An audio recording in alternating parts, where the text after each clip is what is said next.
Joe Biden and Kamala Harris have vowed to take away your Second Amendment rights through gun bans, gun confiscation, and government regulations. Now, Joe Biden is no longer hiding his real intentions, and we need you to take action now. Whether it's a 9mm pistol or whether it's a rifle is ridiculous. I'm continuing to push to eliminate the sale of those things. But the Biden administration is coming after your right to own any gun, and we need you to text PROTECT2A to 888-762-0221. Joe Biden has already issued executive orders. He is now demanding Congress push through radical gun legislation. You can fight back to stop Joe Biden's gun grab, but you must text PROTECT2A to 888-762-0221. Take action to protect your right to keep and bear arms. We urgently need millions of Americans to text PROTECT2A to 888-762-0221. Text PROTECT2A to 888-762-0221. Good afternoon. My name is Paul Lathrop. I'm the Deputy Director of New Media for the Second Amendment Foundation. You've stumbled on to the Daily Bullet for March the 2nd, 2022. Joining me today is Dan Wass, author of Good Gun, Bad Guy. Dan, did you happen to catch the State of the Union dumpster fire we had last night? I heard some clips, but I didn't hear any of the Second Amendment related stuff. So I'm fresh. So all you got to do is play it for me, and I will be hearing it for the first time. And I'm sure I kind of have an idea what we're going to get though. I tell you what, I did not watch it live last night because my doctor warned me you need to keep your blood pressure down. So I went ahead and skipped it last night, knowing I could catch it off the YouTube feed from the WhiteHouse.gov today. And I subjected myself to it this morning for the express reason of getting these clips today. And thankfully, it only took 45 minutes for Sleepy Joe to get to these, but I've got two clips that pertain to Second Amendment rights that I want to get to, and I know we're gonna rip these apart, but here's the first one. Let me get this one up. And will do everything in my power to crack down on gun trafficking of ghost guns that you can buy online, assemble at home, no serial numbers, can't be traced. I ask Congress to pass proven measures to reduce gun violence, pass universal background checks. Why should anyone on the terrorist list be able to purchase a weapon? Why? Why? All right, I want to start with that one. I don't know, Dan. I've yet to see anything in my home state where a single ghost gun has been used to take down a convenience store. I understand they are being found in small numbers here and there, but most of what I'm finding out are being termed ghost guns are guns where the serial number has been scraped off, and people are calling these ghost guns as opposed to homemade guns. Okay, well, the ghost guns and the universal background checks go together, and here's how it works. They've created this term called ghost gun to scare people, and it also is to help people believe that guns actually should be traced. This goes against everything the Second Amendment intended. Guns should never be traced, and the government has no business knowing who has them or where they're located. But the idea of ghost guns is to say, oh my God, these guns actually can't be traced, implying that they should be. And that's the first false narrative that they create with the ghost gun thing. So no, they shouldn't be traced. Ghost guns are fantastic because that's the people's right to keep and bear arms, and basically telling the government it's none of your damn business. Ghost guns, love them. Okay, so and we understand that with stolen guns, people scrape the serial numbers off just because they don't want to be tracked to them when they steal them. Mm-hmm. The theft of guns, that's a whole other thing. That's a crime. That's something that should be dealt with. It's already illegal. It's already illegal, right? Exactly. But the idea that guns should be traced by the government is the most ridiculous notion that I've ever heard. Yet they fill the narrative with it so much. They fill the airwaves and the media with it so much that people who don't know any better actually believe that guns should be traceable. This is the fallacy. Anyway, so Ghost Guns is created so they can push this thing called universal background checks. Universal background checks would give the government the right to trace every single transaction, including transactions between family members and friends and things like that. That's universal background checks. They want to be able to trace every single transaction. They can't do it if ghost guns exist or guns without serial numbers. You're right. Untraceable guns. So that's the first step. Now there's a third component. You have ghost guns to create the narrative that they need to be traced. And then you have the vehicle to trace them, which is universal background checks. Then you have another component, which we call red flag laws. Red flag laws are the vehicle by which those traceable guns can be confiscated without due process. It's a three-component process here that they're trying to string together, and I don't think everybody recognizes it. So there it is. Ghost guns leads to universal background checks, leads to red flag laws, and leads to the elimination of our rights. And what's really horrific in the universal background checks, let's say I announced this on the air yesterday, in order to explore firsthand what's going on with South Dakota gun rights, I'm going to towards the end of this month, I'm going to go out to a South Dakota gun dealer. I'm going to purchase a firearm from a gun dealer to see exactly what a person with an enhanced carry permit has to do later this month.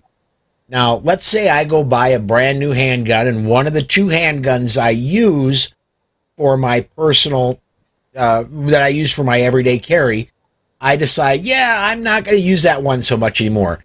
I'm going to instead give that to my son, Michael. If universal background checks are the law, even though I've known my son Michael since the day he was born, I know he's never done anything wrong. I know he's a fine, upstanding man and will take great care of this firearm, would never even think about misusing it. I can't give it to him. I have to then go to the government and say, Mother, may I please, and pay a fee, and then I can give it to him. And like you said, Dan, it's none of the government's business anyway. Yeah, and then here's another problem.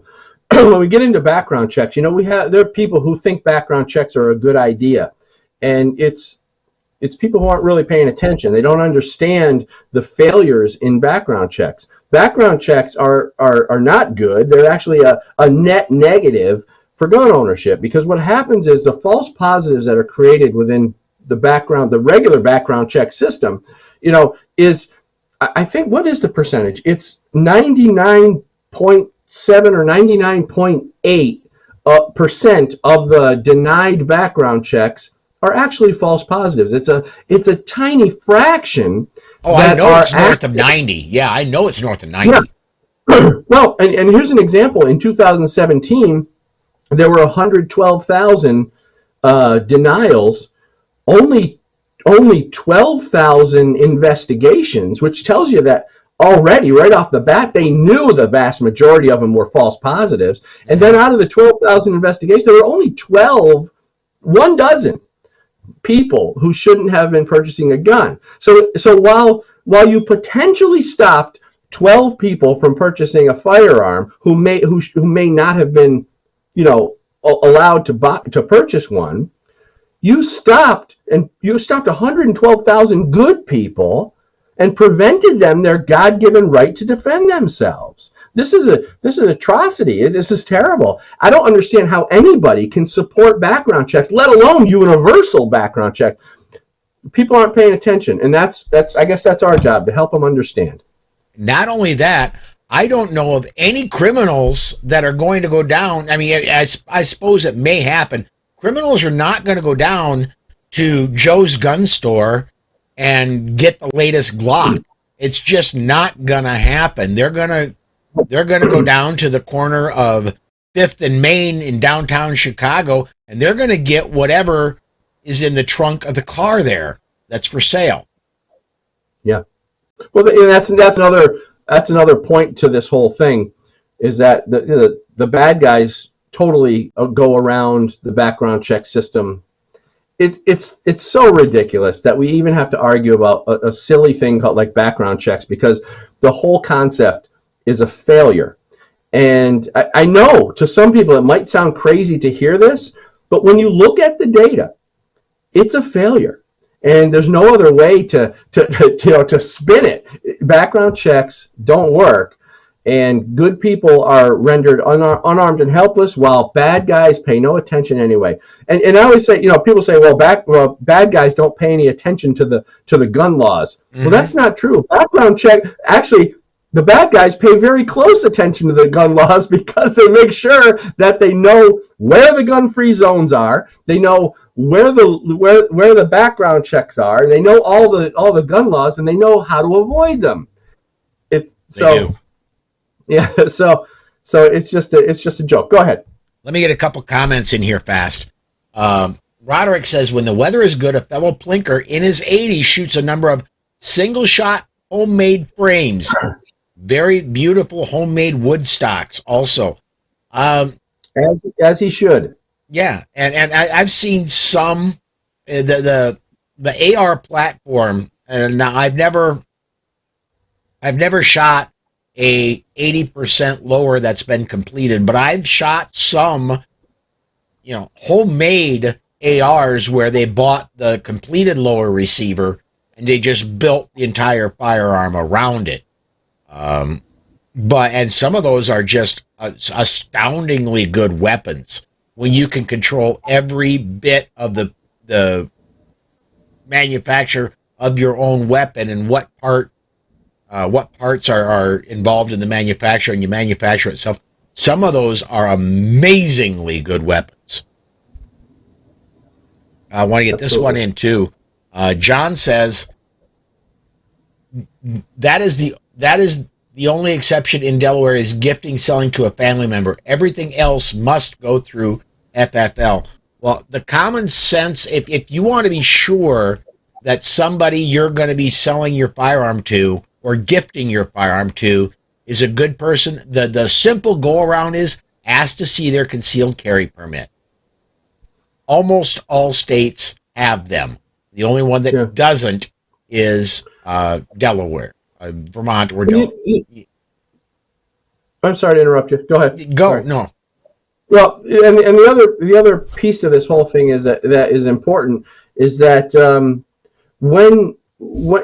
if this universal background check thing were to happen, and you like, in other words, if I wanted to sell or give you a gun, Paul, we would both have to go through a background check. And with the way the false positive denials are, it puts us both at risk. It's just another filter and another roadblock for law-abiding citizens to get trapped up and get caught in the net of gun control. And so it's risky. It's risky for good people to have to do it. Yeah, go ahead. Sorry. I want to take one more spin off this one, and that is, Biden took, there's no reason a terrorist should be able to buy a firearm. And where he's going with that is he wants people that are on the terrorist watch list or the no-fly list to be excluded from buying firearms. And where I want to point out, and I point out almost every time this comes up, is Ted Kennedy was on the no-fly list. Senator Ted Kennedy from Massachusetts, the flaming Democrat, ended up on the no-fly list and had to get himself removed. Nobody else can. There's no way to get yourself off the terrorist watch list once you're there. There's no appeals process, no nothing. And my question is, for people who have committed crimes that would restrict them from owning a firearm, shouldn't they be in jail? I mean, wouldn't they be in jail? One would hope so. Isn't that the logic to the whole thing? But the problem is you got Democrats letting bad people out of jail. and putting these draconian gun restrictions on the good people. It's absolutely ridiculous. Yeah, it is. Yeah, it is. Let me. When we're 15 minutes into a 30-minute broadcast, we've only got one of the two clips in. So let me fire off this next clip. Assault weapons with high-capacity magazines hold up to 100 rounds. You think the deer are wearing Kevlar vests? Oh, God. Look, repeal the liability shield that makes gun manufacturers the only industry in America that can't be sued. The only one. All right, we're gonna break that up into two. First of all, you're real funny. Deer aren't wearing Kevlar vest. Also, Joe, I don't know when the last time you went here deer hunting was, but I don't go deer hunting with 9mm, and Kevlar vests don't protect against 30-06 or 308. And you know what the thing is, Paul, with this goes to the psychology of the anti-gunner. When he says something like that, he is implying that the only reason you should have a gun is to go deer hunting. That's the implication. So people who are deathly afraid of guns and all, any kind of carrying in public, they think that the only reason American citizens should have a gun is for hunting. That implication is the point he's trying to make. And I'm trying to explain this clearly, but the implication is that guns shouldn't be owned for any other reason than hunting. And if you're going to hunt, that automatically should restrict them down to a certain type of gun for hunting. It's just a misleading rhetoric. Great comment coming up, and it's going to lead me to my next argument. But he had a slew of armed KBG, Kennedy bodyguards, and agents around him. Yes, he absolutely did.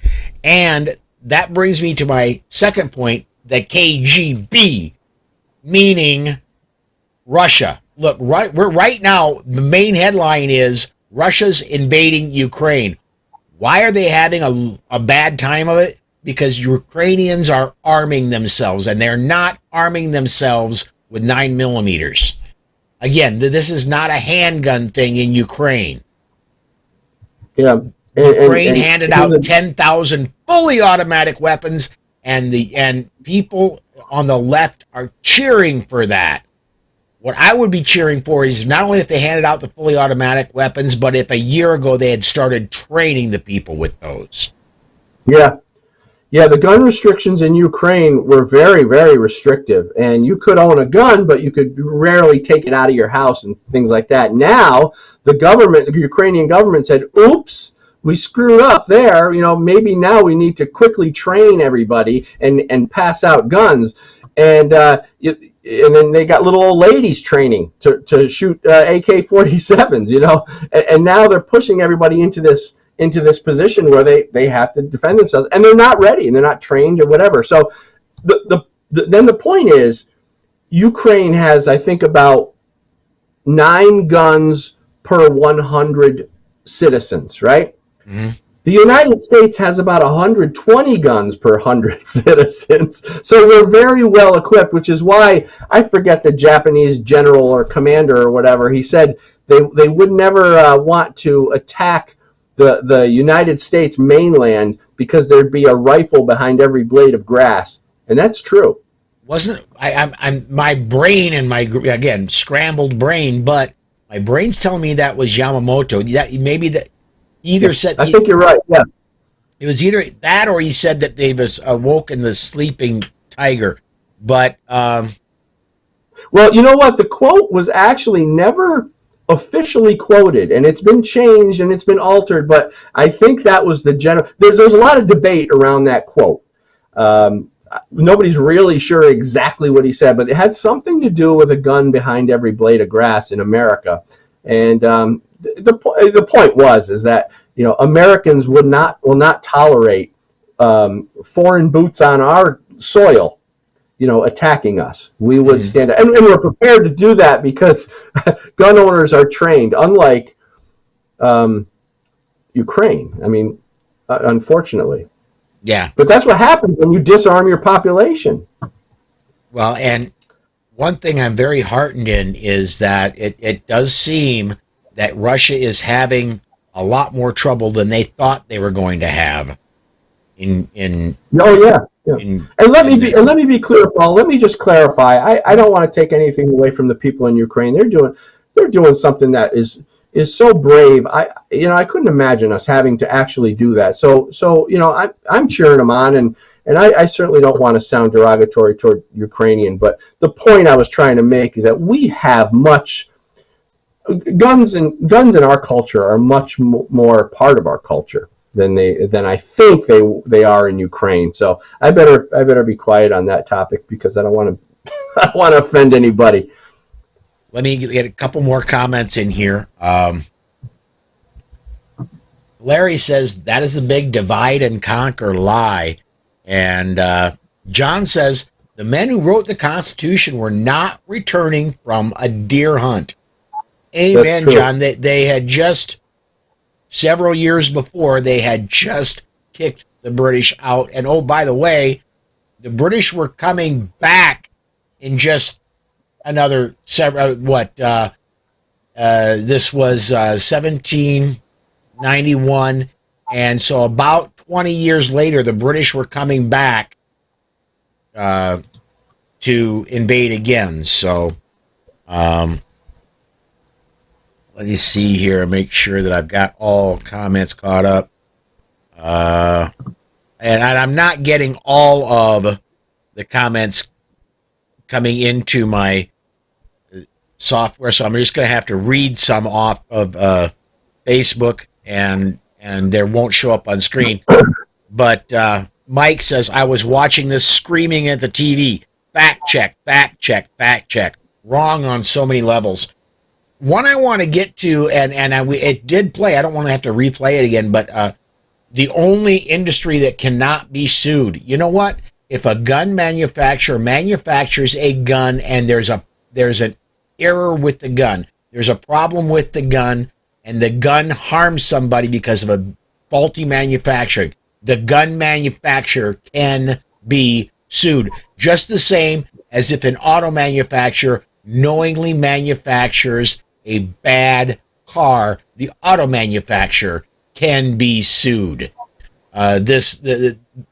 Getting rid of PLCAA would only bankrupt the firearms manufacturers by encouraging baseless lawsuits. Yeah, and that law is the one thing that Democrats would love to destroy.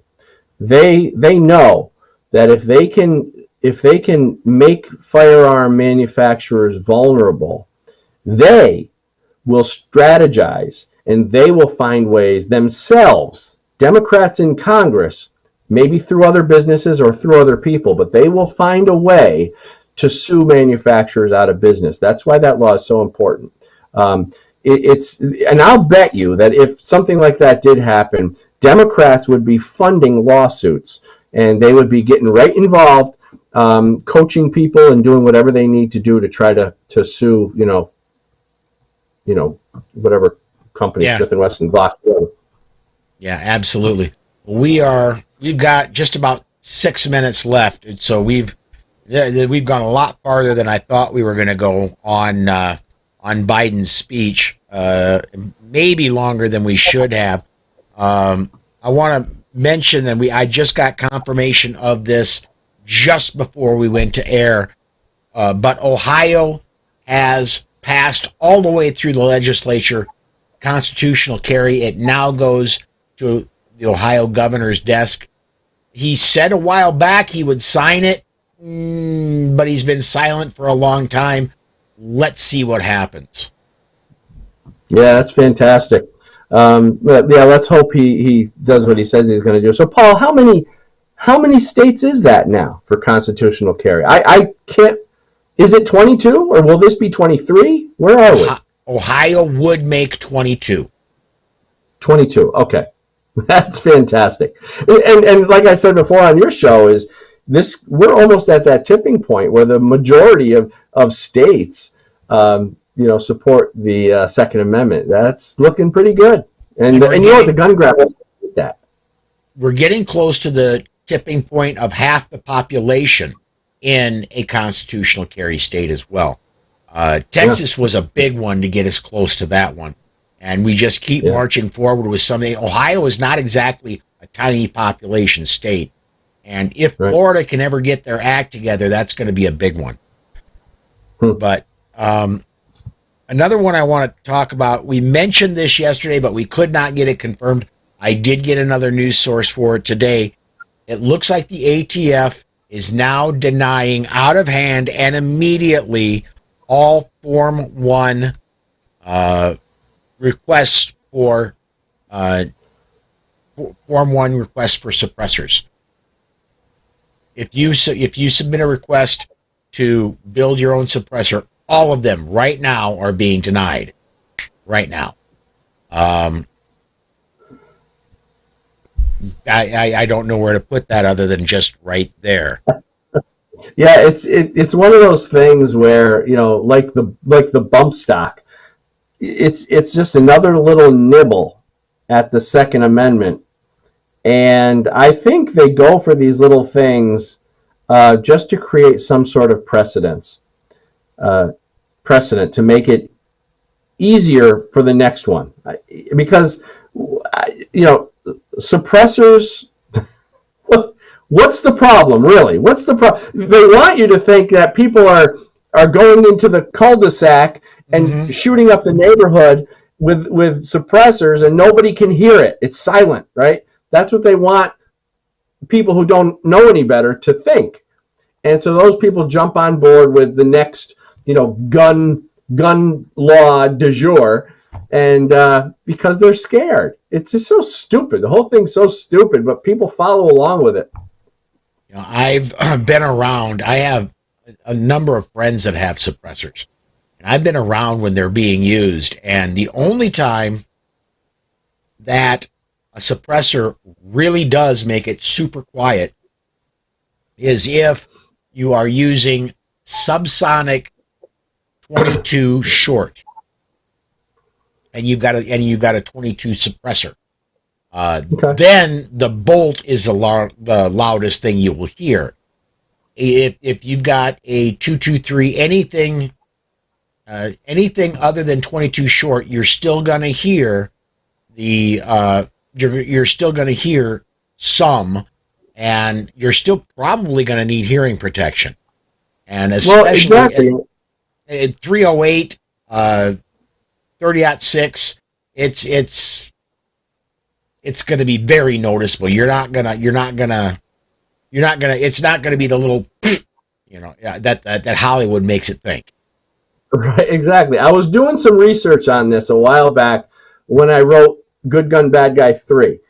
And I can't remember the exact decibels, so I don't want to tell you the exact decibels, but even with a suppressor, an AR-15 is still louder than a Ted Nugent concert in decibels. So that's got to tell you something.